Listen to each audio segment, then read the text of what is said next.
Mindy from Cute Girls Hairstyles. Sana is joining me. Hello. Your favorite McKnight, Sana. And she is going to help me today because we are talking all things fall Upper East Side Heritage by Mindy collection. Woohoo!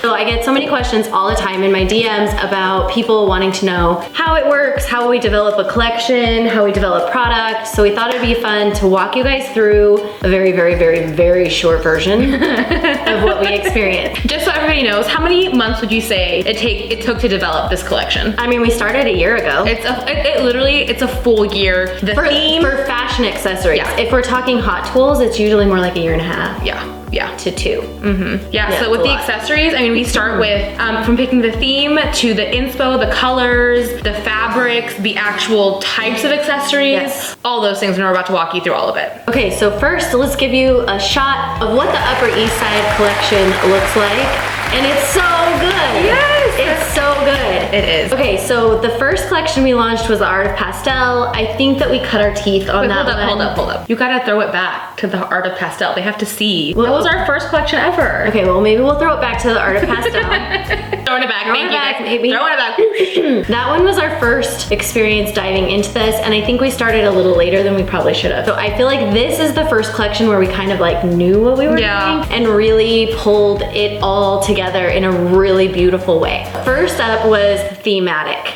Basically the team comes to us and goes, what do you want to do? And we're like, and then Sana and I put our heads together, boop, and we start getting to work. So what we had noticed was we start looking at trends, trend boards, what's coming in colors, because we're working like a year ahead, so we have to be looking at what's coming a year from now. We fell in love with a menswear jacket. As you guys know, we also have Lash Next Door, and so there were a bunch of vendors and even heritage vendors who had sent us like mood boards of what was trending on the runways, and based off of that, I don't think we actually ended up loving necessarily any of the actual trend boards we got until we started seeing some of the menswear. But I think, Mindy, you went like sleuth mode. She was like inside of Pinterest. And then we realized that Gossip Girl was rebooting. Yes, and right about the same time, and it was like lightning. It was, yeah. We were like the angels were singing. That is it. So the first thing we did was develop our plaid. I think the plaid was maybe the most challenging part. It was because the plaid was it was a centerpiece, and so every color that we wanted in the line needed to be reflected in the plaid. Oh yeah. Because we first decided, you're like, okay, we want headbands, so fall headbands. These were just a few of the ones that we pulled like as just conceptual ideas. Like, do you want a knot? Do you want it to be fuzzy? Do you want it to be corduroy? Do you want it to be velveteen? Like, what do you want,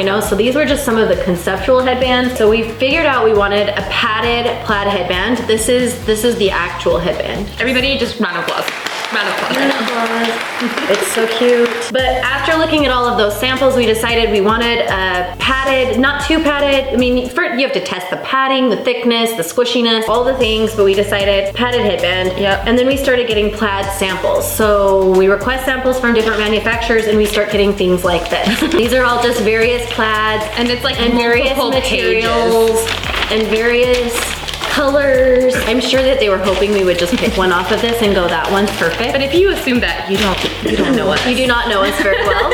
Because we were like, scratch all of those. We want, and we like drew it out on paper. We were like, we want this many stripes, and then it needs to be this color, and then this many, and it needs to go like this, and crisscross like that. And the first rendering we got back was this. Is it facing the right way? Yeah. Which is terrible. We started getting closer and closer and closer and closer until we came up with this one. And then we started getting, I don't even have some of these, but then they start sending it to you in different weaves and like different thickness and quality. softness and quality, and of course always keeping in mind like margin. You still have to be able to make money off of selling them, so you have to keep that in mind depending on your price point. And figuring out how long are the tails, does it have a double knot, does it have a single knot, and like how wide is the scrunchie itself. And we ended up coming up with, this is the scarf scrunchie, obviously this is the headband. They're so cute. Then we were like, we know we want more fall, warm, cozy. We wanted something that was really soft and squishy, and thus was born these guys. So for example, what I can tell you on this one, it wasn't sweatery enough. It feels more velvet. The knot was too high. On this one, if you compare the colors, this one ended up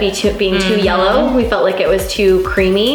You can see this is black underneath. You can see the black come through underneath the fabric. So we swapped that to cream. To white. So we tested all those things, and then beads. So we had to change out, we had pink and green hair clips that looked like this, that were beads. beaded, and we knew we wanted gold and slate blue. We thought would be so pretty, and they are. Just look at how it pulls from the fabric. So remember, this is the anchor of the collection, and the gorgeous. blue and the gold is what we decided to pull out for the beaded clips. But you would be surprised how difficult it is to find the right color of blue and the right color of gold. Remember, we did a tour of bead stores in Dallas, and then we broke them all up into little Ziplocs, and we sent them all to our manufacturers, and we said, you have to match these beads because these are the beads that match what we're going for. And so anyway, ended up with these lovelies. We knew we wanted kind of wanted to anchor. I mean, we pulled all the colors from this plaid. Yep. So you can see the 5 main colors here: the cream, the slate blue, the gold, the red bronze, and chocolate brown are kind of the thematic colors. So then we started matching other things. The athletic twist turned into cream and red bronze, and then we knew we wanted one little black because we loved our little velvet bow for Christmas time for holiday. And on these scrunchies, these guys, these are the finals. So these are 2-pack scrunchies, these corduroys, which we also wanted to go really wintry again. And what's more wintry than corduroy? Yes. So we did corduroy, cream, and gold, and then a 2-pack of slate blue and chocolate brown. These are some of the like sample things we get, okay? When we say corduroy scrunchies in these colors, and we start getting things like this, and then you get various,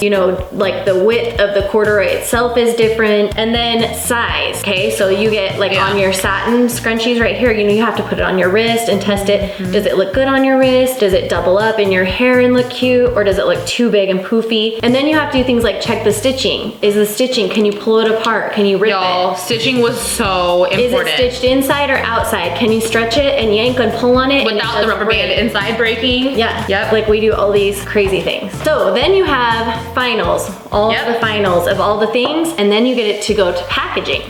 So then it turns into, do you want it sitting on a card like this? How is it hanging on the Walmart store? Even where the Heritage logo will be stamped on to the packaging. What goes on the back, what the copy is. Do the clips go horizontally, straight across? Do they sit just, on a diagonal? Does the Heritage logo need to be moved to the left? Is it too big? Is it the right color? Because we have certain colors that we use, certain Pantones for all of our grays and pinks, and do they all match each other? Well, after you do all of that, then comes all of that, then you have to convince Walmart to pick it all up. So, because actually this collection I think was a little bit bigger. We had a couple extra items. We had to shuffle some things around. And then you go to Walmart and they know what sells in their particular store, how much space they have on their modular. And so they start kind of sorting and picking favorites and what they think will sell. And you kind of have to break it down. And I think this may be the hardest part for me because then I start getting emotionally attached to things. In love. We all fall in love. And if I went to them and I was like, oh, I love this collection so much, and then they were like, throw out the plaid, I mean, it ruins the entire thing, which they didn't do, obviously. Part of my job is to convince them that they have to take the plaid. There were,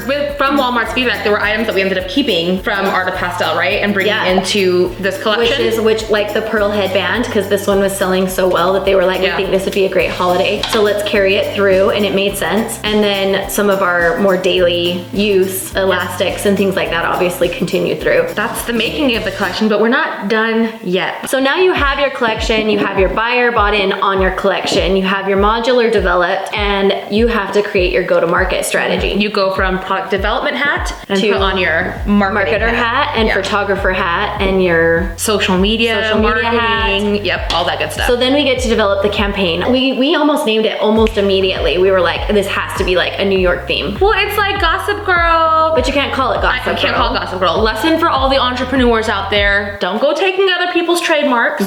So we called it Upper East Side with a nod to the Gossip Girl themes. And then we decided the girls would all go shoot. We decided we needed to shoot on location in New York. We wanted like street walking photos, almost like paparazzi style. So we had to find and hire the whole crew. Figured out and got to New York. Find and hire the stylist, the photographer, who else? Makeup artist, hair. So then we go in July. We all fly out. We start at like 5 a.m. in the morning. We shoot 5 a.m. It was July, guys. We shot these pictures in July. So hot. You're seeing them in October because it takes that long to do all the marketing stuff we need. And we were just like dying. We were just like sweating to death. I had a tank top on underneath. I remember it was literally like wet. A little portable tent. We'd pop up and we'd hop in the tent and change all our clothes and pop back out. And we were in these giant heels, which your feet are dying. You're like hobbling over the cobblestone in New York. And the only thing I think that got everybody through that shoot was just like constant cold drinks, ice cream. So yeah, then we shoot all the assets. We take all of those videos and photos and we develop them into IGTVs, IG Reels, TikToks, and photo carousels, all the things. And then we start planning our social strategy and working with Walmart to figure out when they're gonna set in store and when they're gonna be online so that we make sure all the things are there. And this year, that's a whole nother story. We won't even waste time talking about supply chain this year, but it's been a disaster. AKA, if you can get your hands on these right now in store or online, buy them. So please, when you go in the store, stop and admire all of Upper East Side a little more thoroughly, or just at least pause to acknowledge